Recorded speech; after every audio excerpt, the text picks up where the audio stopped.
Hey, this is Avery Smith, and I'm here today on behalf of Melalogic. Melalogic is an app that gives Black people a single source of skin health information from trusted professionals who look like us. So, I've recently, I got a question for you. Is black skin worthless? Is it worthless? Is it worth anything? Is it worth anything at all?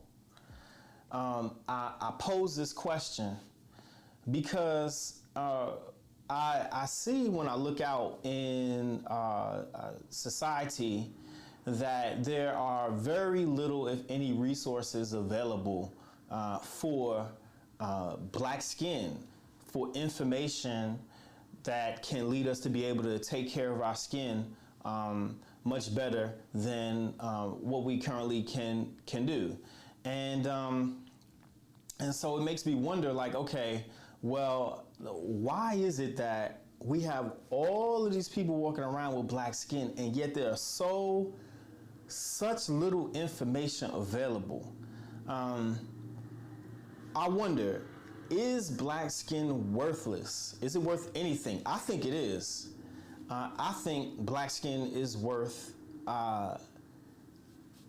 you name the number, and it would be too low to calculate or evaluate how much black skin is worth. But I want to bring to you today an article that I came across about Rihanna. Now, Rihanna just recently was recognized as being a billionaire. Now, this is in relation to her Fenty Beauty brand. And the thing is that I remember when Fenty Beauty first came out, maybe back in 2013, 2014. And just me paying attention and whatnot, I remember from when I just growing up as a child all the way up until the 2010s, when you would see women in media or news reporters, models, when you would see these looks, or women walking down the street or attending events or photos that are glamour shots, whatever, high school, college, weddings. If you look, the makeup when it came to people with black skin, a lot of times just didn't quite blend very well. It would make it so that people's skin would look discolored from the rest of their body, and that was a thing that black people just accepted all the way up until Fenty Beauty. When Fenty Beauty hit, again, around 2014 or so, I started to notice a difference in how women's presentations would look a lot more natural when it came to makeup, to the point in which that you could barely tell. Skin would end up looking almost damn near flawless in its blending from somebody's face all the way down to their neck, rest of the body, so on and so forth. And a lot of that has to do with Rihanna, quite frankly, and her partnership with the other person where they formulated Fenty Beauty. And I think the revolutionary thing about Fenty Beauty was the fact that this woman aimed to offer like more than 2 or 3 color palettes, right? Because black people are more than 2 to 3 colors. And this is something that should not have taken all the way up until 2014, and yet it did. And this group of people, which quite frankly is by the numbers just about the largest group on earth, has constantly been ignored. Our cares have constantly been subjugated when it comes to the invention and marketing and creation of products and services that are aimed to make our lives better. And so that is the reason why I would contest, I would suggest that is the reason why Rihanna is in a class by herself when it comes to Fenty Beauty. I was always impressed about about what she was doing in that regard. And so now she's worth $1 billion because Fenty Beauty is worth about a little over $2 billion, of which she has a 50% stake in it. And I'm gonna bring up this article here. So,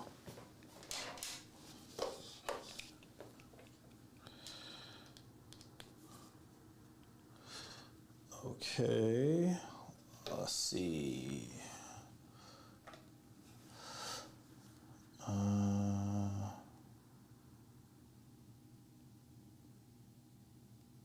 Hold on one second.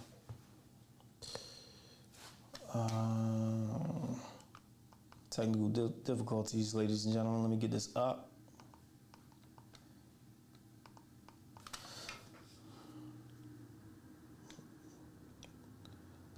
We'll get better at this as we continue forth.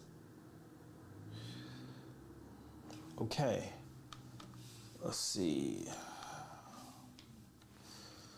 What's that?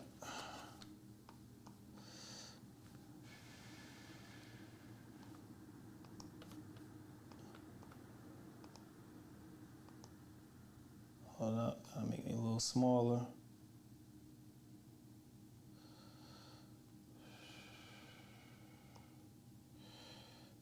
Bring me down some. Move me a little to the left. Okay, and then set that. Okay, all right. So this article here says Rihanna reacts to her newly crowned billionaire status. The singer is the wealthiest female musician in the world, according to Forbes. Now, I find that interesting because if you look and see where her valuation is coming from, it has nothing to do, very little to do with music. So her being a musician really has is an afterthought. Rihanna had a candid response to a paparazzo who asked her what it meant to reach her billionaire status. In a video taken while the singer and Fenty Beauty mogul was shopping in New York City with her boyfriend, rapper A$AP Rocky, this week, a paparazzo can be heard saying, "Ree, self-made billionaire, what does that mean to you?" God is good, the 33-year-old singer responds. On Wednesday, Forbes reported that it estimates Rihanna is now worth $1.7 billion, making her the wealthiest female musician in the world. Let me say something very quickly about Forbes. A lot of this is public relations, propaganda, sending out messages. Rihanna did not necessarily run the numbers herself. I seriously doubt it, and reported it to Forbes, although honestly she could have. But a lot of times what Forbes does is they take guesses and they put things out there. So whether or not this is the exact number, not exactly sure, but I just wanted to point that out there. Let's keep reading. Okay, on Wednesday, Forbes reported that it estimates Rihanna is now worth $1.7 billion, making her the wealthiest female musician in the world. Rihanna's beauty company, Fenty Beauty, is worth an estimated $2.8 billion, according to Forbes. The singer, who owns 50% of the company, which is half owned by French luxury goods conglomerate LVMH, that stands for Louis Vuitton Moet Hennessy. The financial magazine estimated Rihanna's lingerie company, Savage X Fenty, to be worth $270 million. Rihanna's billionaire status sparked a lot of conversation online, including a congratulatory post on Instagram from fellow musician Nicki Minaj, so on and so forth. So what I want to get into today is that what is Rihanna seeing that most people aren't, or what is missing from this equation? Because really, cosmetics or the presentation of skin and beauty is just the tip of the iceberg. And I think that there is a gigantic gigantic gap that exists between what we look like, our aesthetics, and then how we actually are physically and our health. And it is time that this connection is made between cosmetics and our health. And so why is it that this company can be worth $1 billion and yet we still have a dearth of representation when it comes to information available for black skin health? Clearly, black skin health has value, right? So I want to show you what I mean by touching on an article that also just recently came out. And this says, "I'm black with psoriasis. Why don't I see me online?" So psoriasis is a skin condition that can cause patchiness. And so let's get a little bit further here. By Ashley Featherson. "Open your Instagram app and search psoriasis. When I did, 1.7 million posts showed up in the top post feed. After scrolling for about a solid minute, I counted maybe 5 people of color. It's great to have a community of people living with this condition, but within that community, there's a group that's underrepresented, African Americans. Living as a black woman with psoriasis, I can't help but notice the lack of online representation. I'm grateful to have connected with so many psoriasis warriors of non-African descent, but there are things that only people of color can relate to." So let's check this out. Psoriasis. Let's go to Instagram and let's prove it.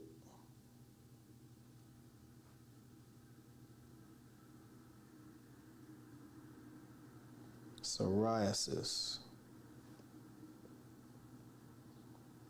So we're doing a search. 1.7 million posts. Okay, we have a reel here. It's actually about black hair.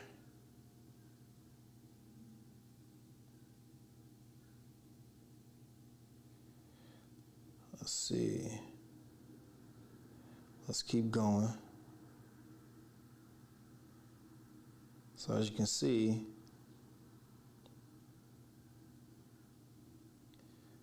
see the representation. You get a couple black people here and there, but as you can see, it's mostly white. And I wouldn't be surprised if some of that is due to my feed, my Instagram feed, because my Instagram feed is, they have these filter bubbles where you get certain results that show up based on your activity. But as you can see, most of these images are white people. Look at that. Look at all this representation. So let's go back. It's great to have a community of people living with this condition, but within that community, there's a group that's underrepresented, African Americans. Living as a black woman with psoriasis, I can't help but notice the lack of online representation. I'm grateful to have connected with so many psoriasis warriors of non-African descent, but there are things that only people of color can relate to. One reason I became an advocate for psoriasis is because I noticed there weren't many people that looked like me serving as influencers online. I've received so many messages from black women excited to have found my page and feeling like, yes, finally someone that looks like me. Why is this important? For starters, with a condition like this, it's hard to relate to someone that doesn't look like you when the experience may be different. For a person of color, when a psoriasis flare goes away, it often results in hypopigmentation, being left behind, which requires additional treatment to correct the dark or light spots. One of the biggest differences that I can personally relate to is the treatment of scalp psoriasis. There were numerous times I was prescribed shampoo that required washing my hair several times a week, if not daily. This is a huge no for patients of color with Afro texture hair. You know, they say patients of color, but really it's black people. I get tired of this term, person of color, patients of color, skin of color, because that can mean anything that's non-white. The fact of the matter is that us as black people, for the most part, have woolly hair. That is a predominant type of hair that we tend to grow. Now, we're not limited to that because we can also have silky hair as well. I am not blind to that fact either. We can have certain kinds of curly hair. That is very true. But this term Afro hair is really woolly hair. We tend to have woolly hair, hair like wool, like a sheep's wool. There were numerous times I was prescribed shampoo that required washing my hair several times a week, if not daily. This is a huge no for patients of color with Afro texture hair. White people can wash their hair 2 to 3 times a week, if not daily. But washing that frequently will cause drying and breakage for African American hair, not to mention the amount of effort it takes to style the hair. So imagine how it feels to be able to hold a conversation with someone who can share their scalp remedies, because there's a natural understanding with the complexity of washing several times a week. This is great. This is great. I'm glad she's pointing this out, because this right here is a major problem that virtually 100% of black people can relate to, right? We're talking billions of people in the world who have black skin can relate to what this woman, Ashley Feathers, let me make sure I say her name right, Ashley Featherson, is talking about. This is not a one-off thing. And what it is that we want to do with Melalogic is provide a single source of information for that she can go to, where there's information from trusted professionals who look like her. And it's a community that shares similar experiences of skin issues, and from natural remedies and natural treatments all the way up until being able to speak with medical doctors and dermatologists that focus on black skin. We want to be able to, she should be able to have access to some of these Fenty Beauty products, but then at the same time, that Fenty Beauty is not going to address her psoriasis, right? And so I want to show an example of, she was talking about Afro textured hair, and there is we're going to be touching on hyperpigmentation. We're going to have information available for hyperpigmentation, and I want to verify that. I want to verify that right now, because I don't want to be selling wolf tickets. Let's see. I'm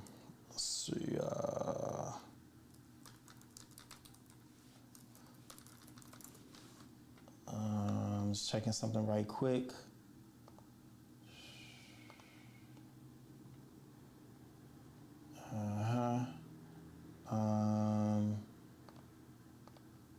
Get up in these docs.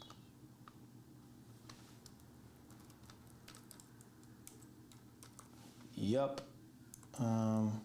Yes, we have one of our upcoming tips is going to be about hyperpigmentation.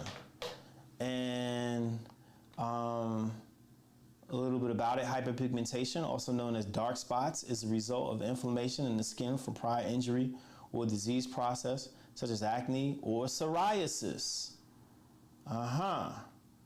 So most areas involved typically fade with time, but there are therapies that can be utilized to help expedite the process. Yes. So we're going to be touching a bit on psoriasis, and particularly hyperpigmentation. That's coming. But all of this stuff is connected.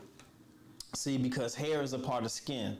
That's something that when we just focus on cosmetics, we don't make that connection.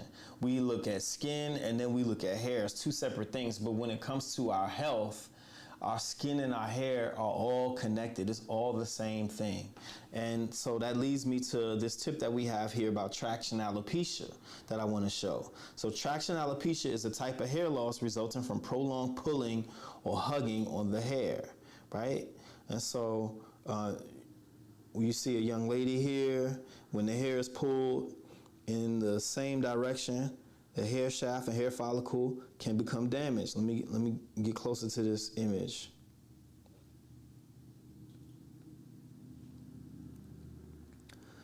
When the hair is pulled in the same direction, the hair shaft and hair follicle can be damaged. Look at that. And this is over time as that hairstyle is kept in place. As you can see, her hairline has shifted back. Over time, the hairline can become thin and sparse, recede, or develop bald patches. And we see this a lot in our community through various hairstyles, whether it be women or men. This is something that a lot of people don't realize that's happening to them until it's too late. So we have to get beyond. We have to be able to combine rather both the cosmetic side with also the actual practical health impact of the styles or the practices in which that we're doing. This is the information that we want to be able to answer and provide for Black people worldwide. So you can see we have some illustrations in here. So, you want the causes. Let's see, traction alopecia, the causes. Traction alopecia is a type of hair loss resulting from prolonged pulling or tugging on the hair. It may occur when the same tight hairstyles such as braids, buns, ponytails, and puffs, or very tight headwear is worn repeatedly. This type of hair loss is common in Black women. It can be reversed if caught early, right?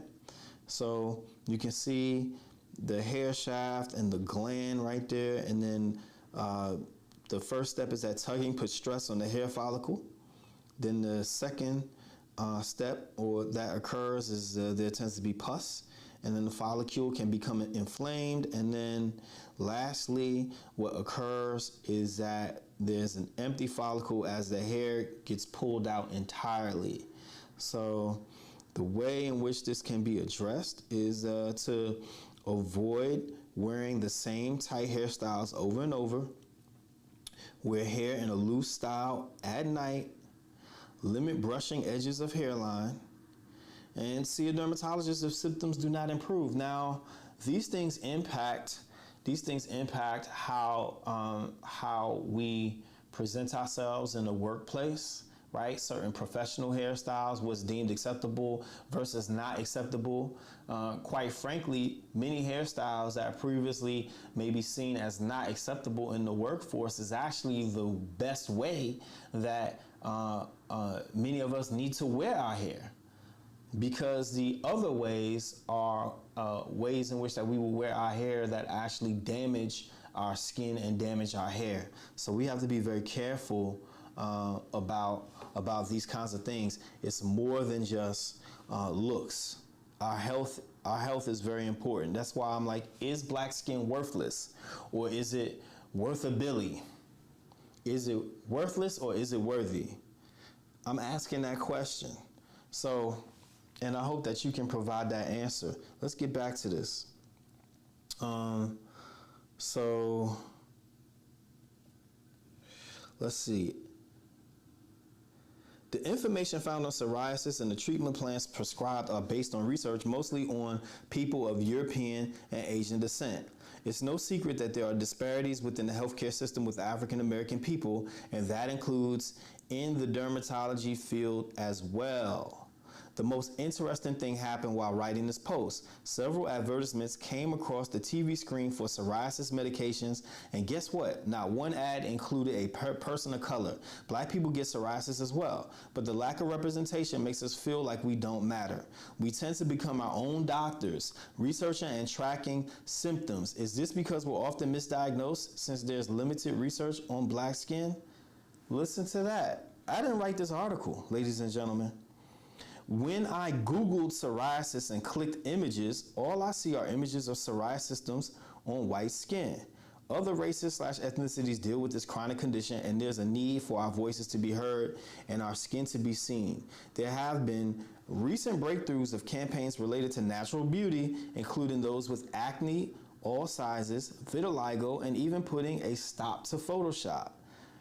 I turned to Google again and searched models with skin conditions. I mostly came across models with vitiligo, albinism, and acne. Not only is it important to increase online media presence, but there's a need for medical research to properly diagnose and treat black skin as well.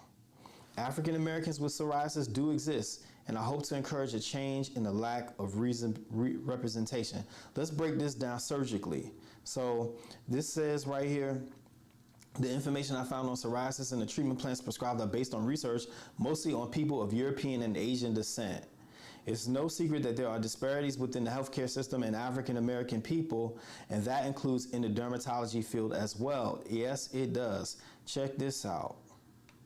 So in November of 2020, the American Medical Association has asserted that racism is a threat to public health. I think this is an important position, because as you see the date of this is November 2020. The American Medical Association, which is the preeminent membership society of medical doctors that are licensed within the United States. Now, this is dated November 16th, 2020. And if you look, and if we do a search here, of course, a pop-up happens. If we do a search here, JAMA, let's see.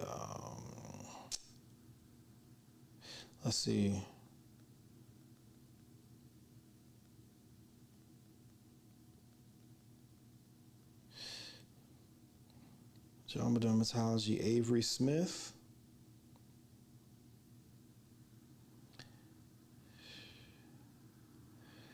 And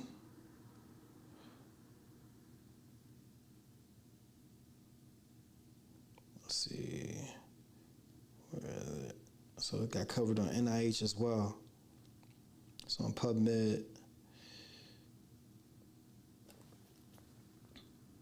You'll see, but I want to show you this on JAMA.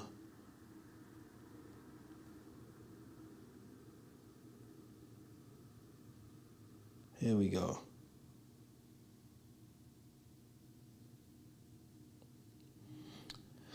Look at this. Machine learning and healthcare disparities in dermatology. You see Dr. Adewale Adamson. And then who's next to him? It says Avery Smith. That would be yours truly. That's me.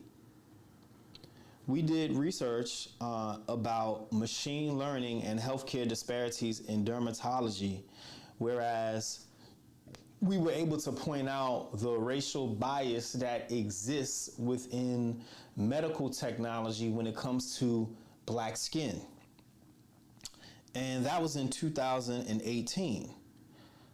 So, as you can see, the American Medical Association thought that they recognized the research in which that we've done, even to the point of they themselves, 2 years later, making adjustments in their policies and procedures to be able to recognize this great health disparity.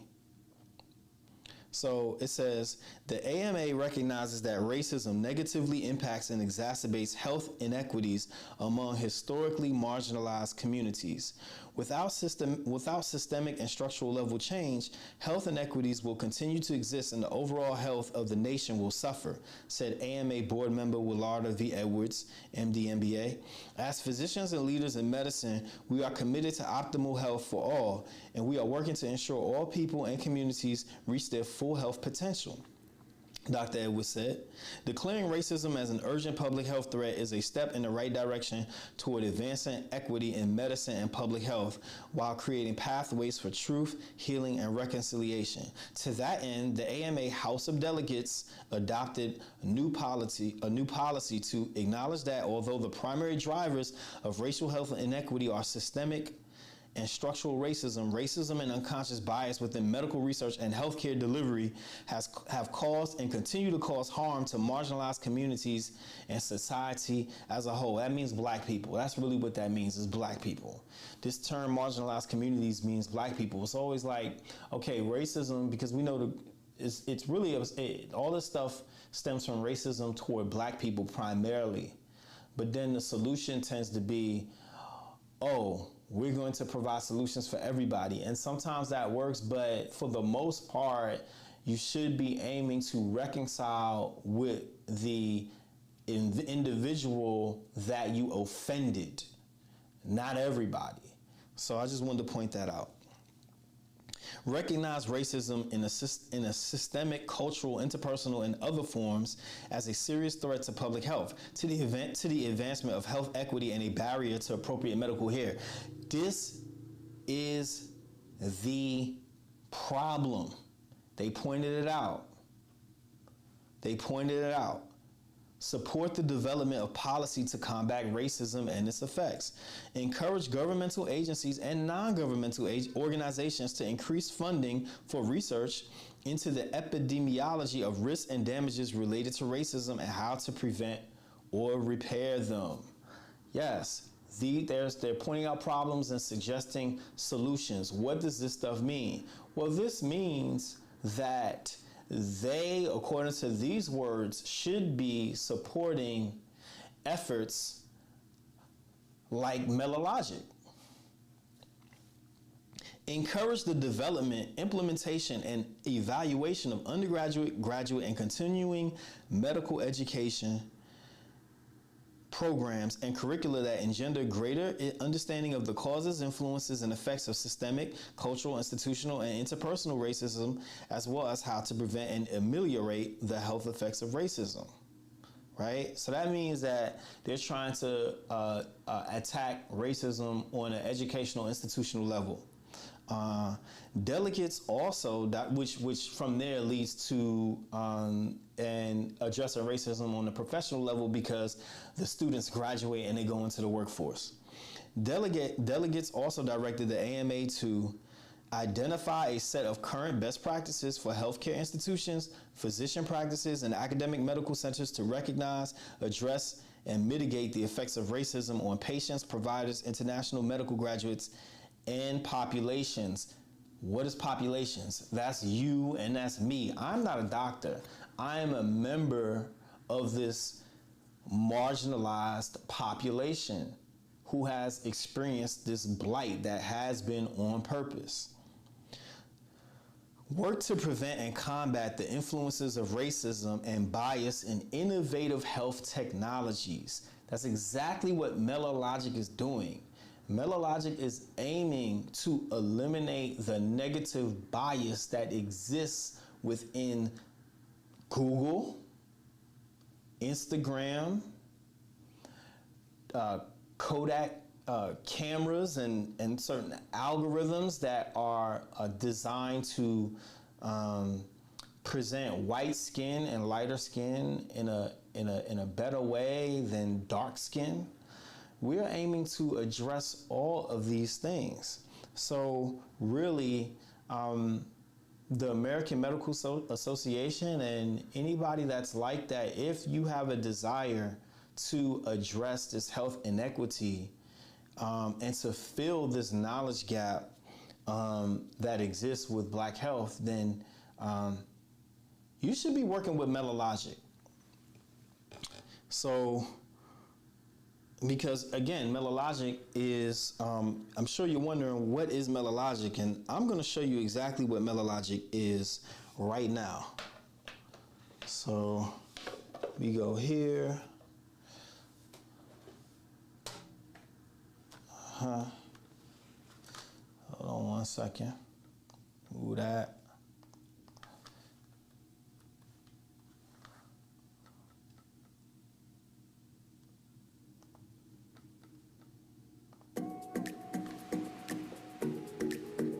How does it look when you take care of your skin? Well, one thing's for certain, it's no easy task. Taking care of our skin is essential. Whether you're out on that long trek, riding the waves, meeting your best match, in pursuit of that next big win, or simply moving in this journey we call life. Our skin defines our inner vulnerabilities and our outer beauty. It encompasses our entire body. And with Melalogic, it just got that much easier to protect it. Melalogic is a revolutionary skincare technology that specifically gives Black people a single source of skin health information backed by research from trusted professionals who look and feel like us. Through Melalogic, you gain access to medical intelligence that can auto-detect and pre-diagnose any skin issue that you may be experiencing. Through unique formulas and robust features such as tips and illustrations, Melalogic reveals the appropriate skin analysis and suggested treatments to get you back on track to a healthier skincare lifestyle. Skincare goes deeper than what the eye can see and is more profound than what we know. Skin health is emotional wealth. Join the revolution in skin health technology. Join Melalogic today.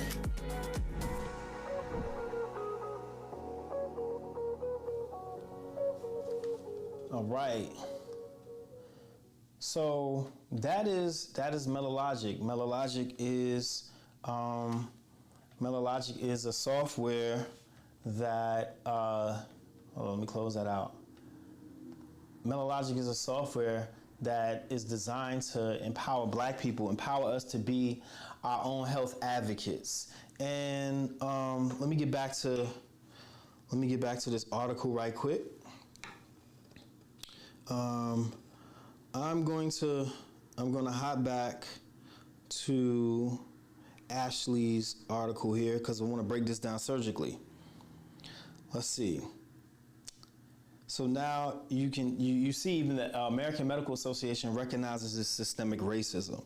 Now that's on the educational medical side. Now I want to move into more of the commercial product and technology side of things where there's a big problem, because it all connects. The most interesting thing happened while writing this post. Several advertisements came across the TV screen for psoriasis medications, and guess what? Not one ad included a person of color. Black people get psoriasis as well, but the lack of representation makes us feel like we don't matter. That's because for a lot of these people, we don't matter. I'm going to get into that in one moment. We tend to become our own doctors, researching and tracking symptoms. Is this because we're often misdiagnosed since there's limited research on Black skin? So this says, when I Googled psoriasis and clicked images, all I see are images of psoriasis symptoms on white skin. Now let's take a look at this. So let's do a search. Right. Psoriasis. Let's verify what she's saying. Here, look at this, DuckDuckGo. And these are the images of psoriasis. All white people. White people or fairly white people. Look at that. Keep going, keep going, keep going, keep going. And let the internet tell it. Only white people get sick. But see, this is because technology, and I'm going to go to Google now.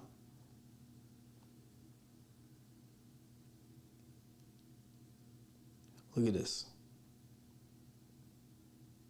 Psoriasis, crazy. Look at that. And the reason why technology is the way it is like this is because a lot of our modern technology originates out of Silicon Valley. And Silicon Valley, Silicon Valley is well documented for being connected with Stanford University, and in turn, Stanford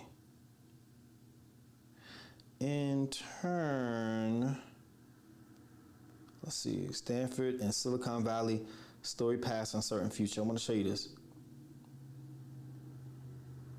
Stanford and Silicon Valley, story past and uncertain future. Upon first glance, Stanford's campus directory reads more like a who's who of the tech industry than a list of college buildings. The names etched across campus: Hewlett-Packard, Terman, Gates, Clark, run deep. Gates, that's Bill Gates. Hewlett-Packard, you know the computers, Hewlett-Packard, HP. Run deep in Silicon Valley, insignias of the defining impact that Stanford and the Valley have had on each other.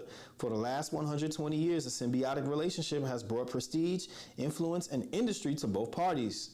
But today, the world looks very different, prompted by a global pandemic that has forced businesses and employees to reevaluate the nature of work. The tech giants that have defined the region for decades are taking stock of a new reality and making moves literally.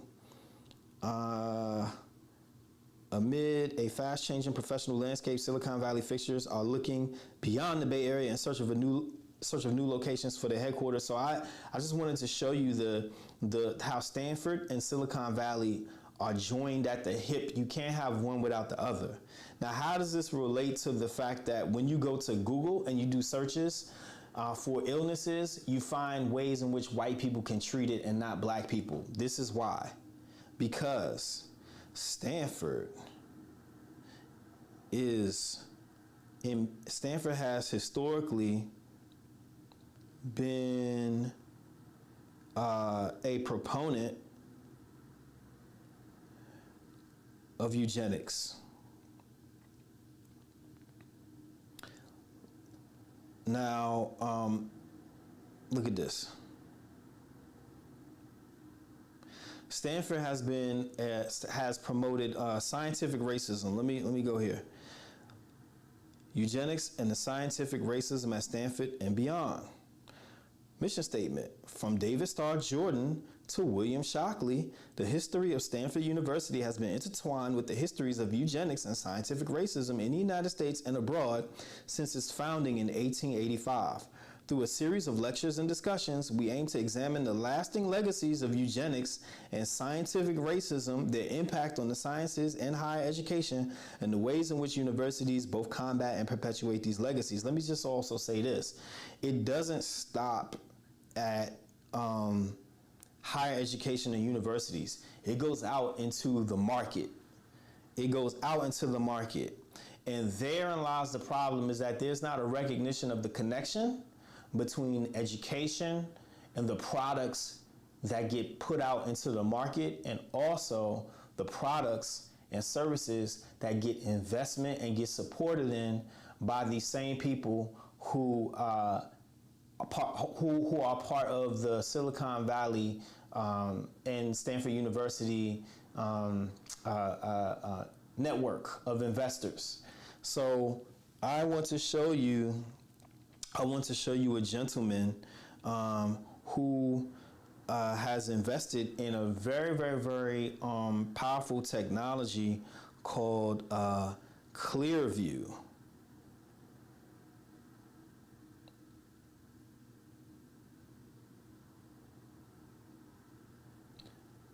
Now, you can look up Clearview on your own, but Clearview is an AI technology that it takes that law enforcement uses, and also it is made available to certain commercial partners, where it's essentially like the movie Eagle Eye, where you can take a photo, upload a photo to the software, and it can tell you who the person is, who their friends are, where they work, all of that stuff. and this software was actually, it started off because there was a guy that he wrote some code that took a bunch of publicly available photos from Facebook, Twitter, and other social media networks, YouTube, and created a database of people. That's what he did. And so this is Clearview, which is sold to law enforcement. Now, here's the interesting thing about Clearview is that Clearview, let's see, Clearview. I'm gonna make a connection here. Let's go to, let's see, this gentleman right here. Now this gentleman, his name is Charles Johnson. I want to play a clip. Charles Johnson is connected to Clearview. So let me play this clip right here. There's this whole debate about the MAOA gene, which is like this gene that Black Africans have, like much. It's like a proclivity to violence that they have. MAOA gene. Yeah. I recommend people Google it and do their own research. It's like a big debate about whether or not. But basically, like what it is it's, if you think about like, kind of white European, Asian ancestors as we kind of moved out of Africa, like aggression and violence was kind of less necessary because we were like farmers and stuff. But God, is that really true? There's this whole debate about the MAOA. Yeah. So again, this guy's name is Charles C. Johnson. And what is interesting about him is that Charles C. Johnson, now you heard him, he said that there's this ongoing debate that Black people have a propensity to violence because we possess more quantities of the MAOA gene. And you can look up that gene, but essentially it is a gene that contributes to aggression.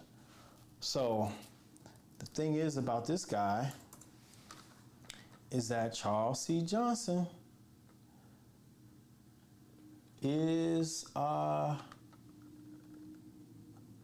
see.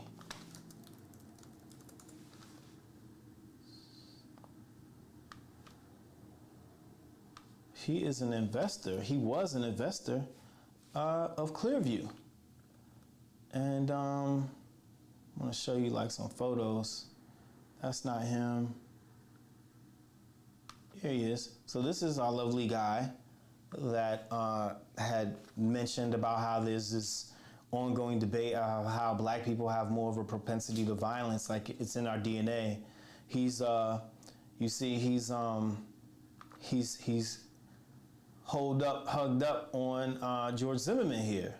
And for those who may not be aware or need a reminder, George Zimmerman is the gentleman who took the life of Trayvon Martin over some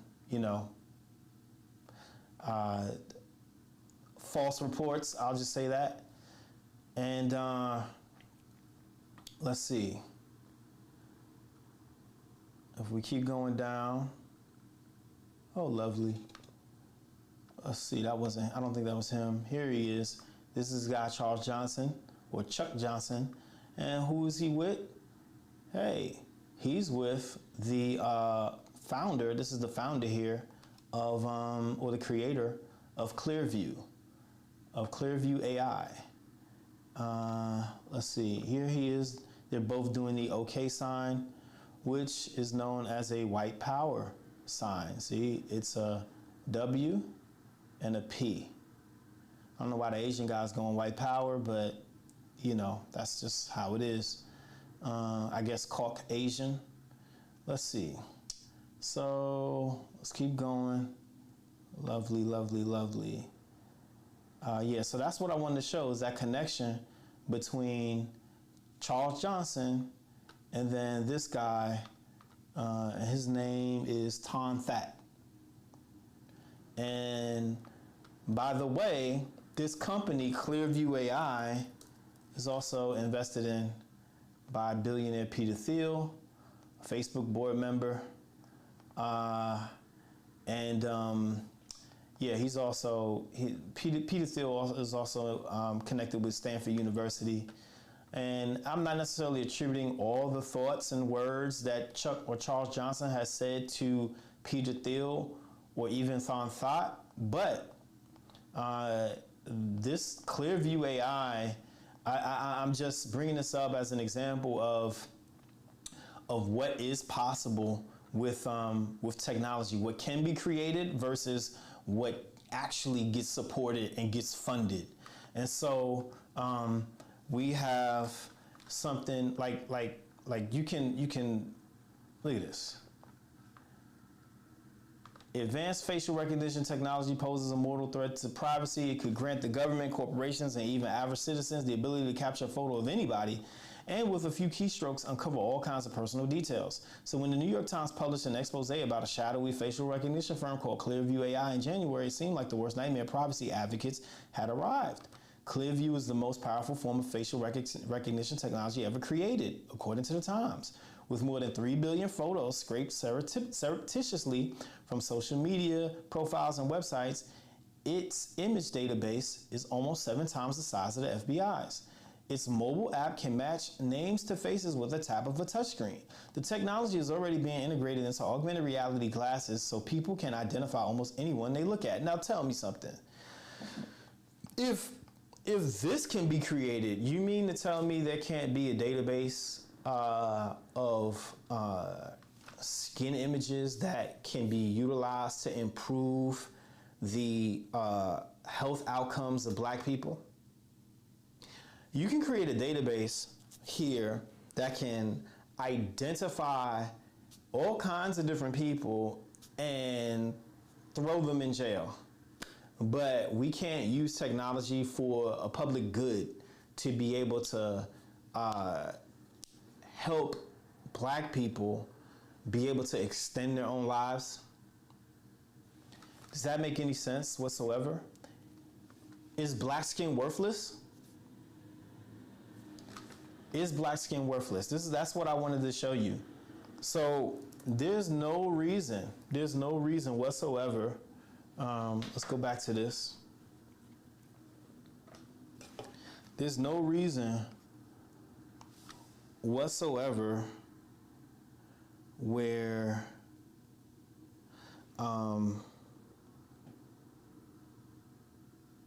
Ashley should have to experience this, except for the fact that it's on purpose. She goes, when I Google psoriasis and click images, all I see are images of psoriasis symptoms on white skin. We went through that. Other races/ethnicities deal with this chronic condition, and there's a need for our voices to be heard and our skin to be seen. There have been recent breakthroughs of campaigns related to natural beauty, including those with acne, all sizes, vitiligo, and even putting a stop to Photoshop. Goes back to Fenty Beauty, what I was talking about earlier, and how there is a lot of untapped money in this area because our voices are not being heard and we're crying out that we need a solution. And so I propose Melalogic as the solution for this, and here's why.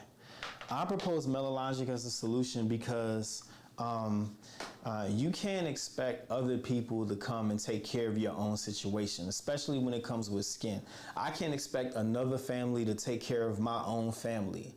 We ourselves have to be able to take care of each other. The technology is available, and my background, for those that are unaware, is that I'm a software engineer with over 2 decades of experience, and I've also lost a loved one to skin cancer, melanoma specifically, the most dangerous form of skin cancer. I lost my wife. She was 29 years old. She was Black. She was a doctor, and she died from skin cancer. And when we were going through that process, it gave me an opportunity to learn about caregiving, learn about cancer, and learn about the health disparities that exist between Black people and the medical industry when it comes to being diagnosed with certain kinds of illnesses and ailments. That's what it is that I learned. And so And so anyway, I created Melalogic to be able to fill that knowledge gap for us as a people with black skin the world over. So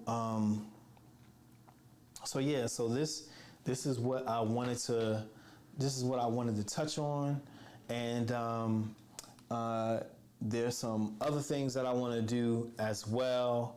So let's we're gonna get to that.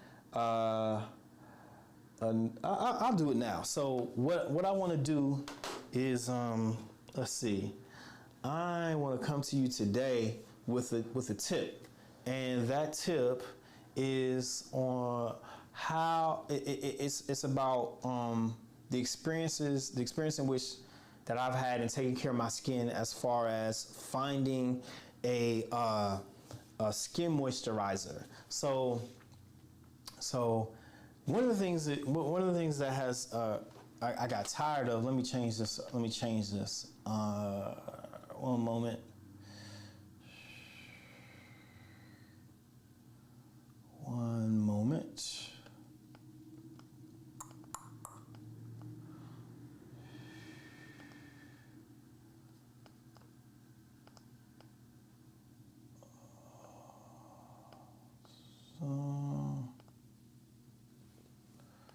Let's see.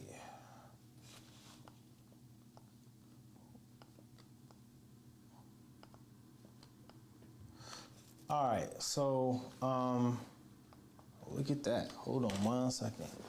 I don't like that at all.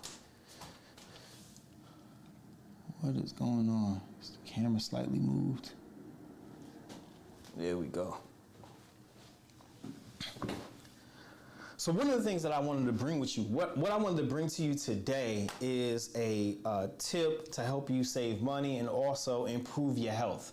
What I present to you today is a solution to a problem that I think a lot of us experience. Don't you get tired of constantly running out of trying to find certain kinds of lotions and moisturizers to take care of your skin, and then you have to find another one that you got to put on your hair, and then if you have a beard like me, you got to find another one to put in your beard, like you got lotion or moisturizer for your skin, you got a leave-in conditioner for your hair, then you have a beard balm for your beard for those who have beards. That's like three things. That's three things that you have to constantly restock. And if you run out of, you can run out of one, and then you gotta go to the store and go get it again or place an order for it. And then what happens if, first of all, you have to find a company that has the kind of products that work for you and your skin, you and your hair, especially being as a black person, right? And then on top of that, they have to have it in stock. Because a lot of times when we're buying stuff, we buy it from businesses that their stock can fluctuate because of the demand or because of supply chain issues, whatever. And then you can be without a moisturizer and 2 to 3 different things that you need. Those are that are 2 to 3 different points of vulnerability where you can run out of stuff. And that's what was happening to me, right? Like I would go and I would get shea butter from a really cool spot, but they were across town, right? And I would get their moisturizer that was really good for black skin, but I would get it, then I would run out, then I drive all the way across town, and sometimes they have it, sometimes they don't, or their hours are to the point where I can't get to it because I don't have the time, and I then will I'll go days or maybe even weeks without the needed moisturizer that works for me. Now that would happen for not only my skin, it would happen for my hair and my beard. So I got frustrated to the point where I created a recipe called a recipe of a shea moisturizer that I can use on both my skin, my hair, and my beard. That's now I have one moisturizer that I can use in multiple places. And it was really important for me to create a moisturizer that I could use on both my skin and it hydrated my skin, and it kept me it kept my skin nice and presentable and soft and healthy and young presenting and young looking. And then at the same time, when I applied it to my hair, it still promoted hair growth. So I didn't want my hair to be dried out. And then also, when I put it in my hair, I don't want it to be too heavy so that it drips down on my skin. And so I created I put together a recipe that I have available for you. And this recipe is, let's see.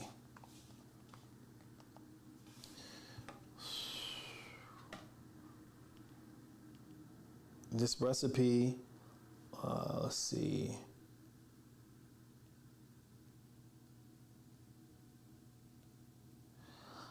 This recipe is available at tips.melalogic.com, and it's a DIY shea moisturizer recipe, right? So this is what it looks like here. Yep. And I have the instructions. I have the ingredients here,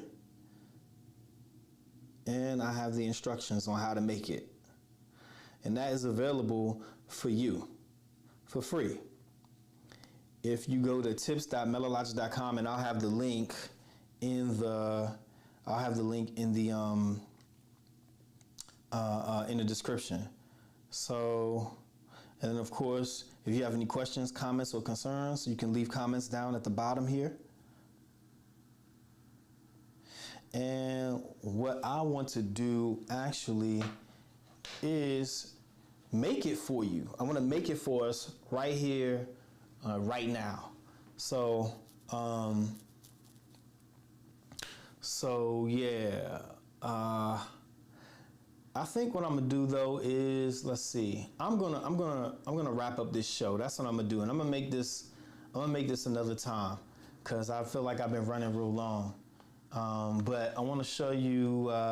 Well, I ain't got to show you. Look, I got the stuff right here. Why not? Let's just show you. So, as you can see, I have. We got the KitchenAid right here, and I have several ingredients available.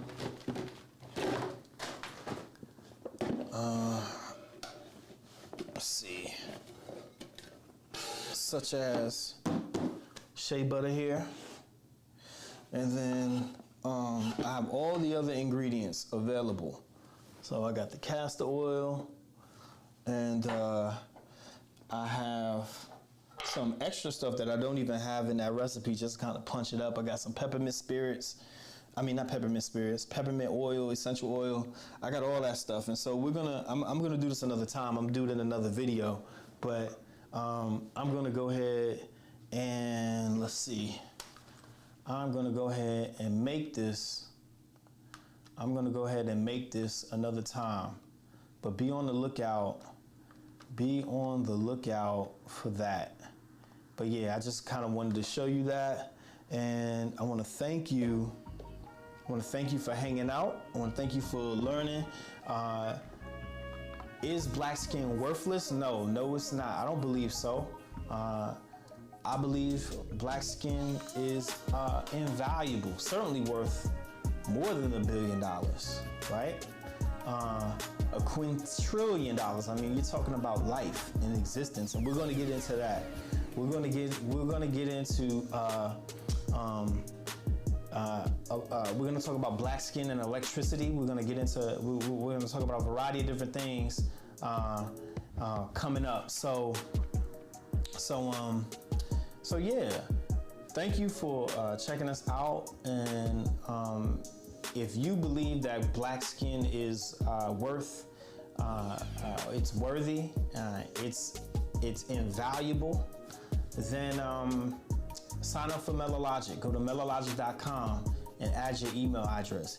Go to tips.melalogic.com and bookmark those tips. Go to buymeacoffee.com/melalogic and buy me a coffee, support, donate, donate to Melalogic, so that we can, so that I can continue to help create this technology that will empower us to be our own health advocates. So as I help you out, you help me out, and then we'll have our whole cipher going, right?